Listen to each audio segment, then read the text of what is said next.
halkan ayuu ku xidhan yahay habeen iyo maalin hoyga uu ku jiraa maaha mid ka celinaya cadceedda iyo dabaylaha mana hela daryeel ku filan oo ma haysto hooyo aaba garab istaaga hooyadii aabihii way geeriyoodeen qoyska uu ka dhashay ayaa ka kooban 3 wiil iyo gabadh ayaa ka xanuunsanaya dhimirka waxaa daryeeli jiray oo gacanta ku hayay walaalkood balse isaguna waxa uu loo ildaran yahay xanuun qoyskani ka kooban 4 qof ayaa ku nool waqooyiga degmada Allay Baday qoyskani wada xanuunsanaya waxay ku nool yihiin gurigan yar ee ka samaysan bacaha gurigani maaha mid ay ku noolaan karaan waa uu duusan yahay mana laha albaabkii celiya xayawaanada qoyskani dhibaataysanaya guriga ay ku nool yihiin kama celinaya dhaxanta iyo cadceedda sidoo kale gurigani ayaan ka celinay roobabka maadaama la galay xilli roobaadkii qoyskani ka kooban 4 qof ayay nooga baahan garab istaag iyo caawimaad saw helaan daryeel isla markaasina looga soo kaxeeyo goobtani cidlada si kastaba ha ahaatee qoyskani masiibada ku dhacday ayaa u baahan in lagu eego il naxariis leh diinteena macaanka badan ayayna faraysaa in la isku naxariisto la iska garab istaago la islana caawiyo ummadda muxsiniinta iyo dadka khayrka jecelba waxaa si naxariis leh looga codsanayaa inay soo caawiyaan qoyskani qof walibana wixii awoodo ugu hagaajiyo nambarada shaashada ka muuqda allaha ka dulqaada xanuunka rabbina caafimaad ugu bedelo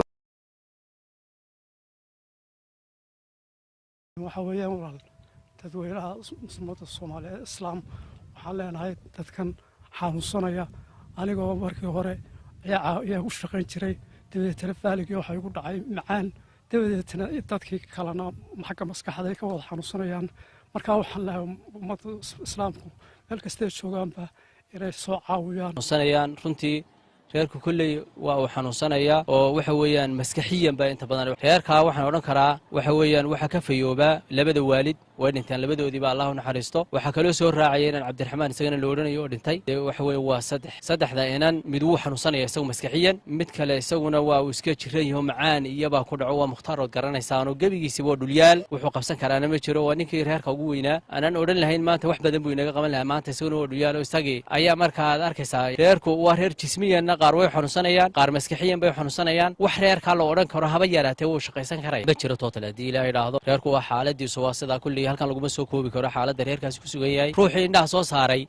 yaani sidii u yihiin iyo meeshay ku jiraan iyo cidladooda taas maanta wax badan ayaa ka haya reerkaasi waa sidaas xaaladiisu insha Allah waxaan rajaynaynaa in reerka kor loo qaado loo gurmado inaga u dada waxa weeyaan waxaynu ognahay walaalayaal reerkaasi kiis gaar ilaahay ka muugelin cilmiyada ilaahay baa saas inaga la inagu itixaamaya inaga wax la inagu tusaya inaga ayaa marka ay noo yihiin aayad hadaynu wax ku qaadan weyno oo iskarab taagi weyno oo caawin weyno waxa weeyaan inagu caafimaadka iyo aqliga iyo nimcada aynu haysano waxa weeyaan ilaahay warqad uma ina qorano maxaan idhaahdaa ilaahay taas inagu musin laakiin ilaahay baa cid doonana sidan u gala oo waxa weeyaan maxaan idhaahdaa caafimaad la'aan ku rida ku doonana u nimceeya ilaahay sunnihiisa ayaa sidaasa aynu wax ku qaadano aynu soo gargaarna dadkaas oo billahi tawfiiq xalalkan maanta kula kulmanay arin aad u cajiib ah oo aad u xanuun badan arintaas oo ah dad xanuunsanaya qoyska kooban gabigooda 4 qof 4tiina ay xanuunsanayaan ka ugu roonow yahay mid macaan iyo dhiikar iyo xanuunadan kale la tacaalay xaafadaasi hooyo iyo aaba iyo cid u shaqaynaysa iyo eheltoonna male guriga ay ku nool yihiin waa ka naga dambeeya la arkayo qaabkiisa cid la cid wax tari kartaana ma jirto rasuulkuna wuxuu yiri salaatu wasalaam irhamu man fil ardi yarhamukum man fis samaa waxaad naxariisataan dhulka cidda joogta ilaahay subhanahu wa ta'ala idin naxariisanaya idinkana dadka muslimiintu wax maanta isku tari karaan dadka ehelka waxa maanta uu ehel iyo dad ah waxa weeyaan dadka muslimiinta rasuulkuna wuxuu yiri salaatu wasalaam dadka muuminiintu waa isku wada jidhay farxanuusato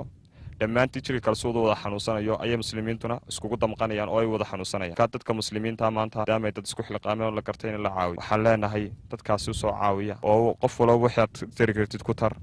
oo dadka ayaan laga hakranin oo ayaan laga aamusin daween ognahay dhibaatooyinka iyo duruufaha inagu xeers wadanka hadana dadka qaar bad ayaad arkaysaa dadkii waxaystay iyagoo cabanaya dadkii kale ayna cidna u maqnayn meel ay u baxaanayna jirin dabkuna u modoobana sida yihiin maanta waa cajiib مسوابة دت يجون صيحة وصنايا وحنون وكرهبي دتكي ولا ينقول تحاميا بركا ينا إن شاء الله بإذن الله الكريم أينا وحبكاك وسيد محمد مدر سيد هنا تجمد الله يبضي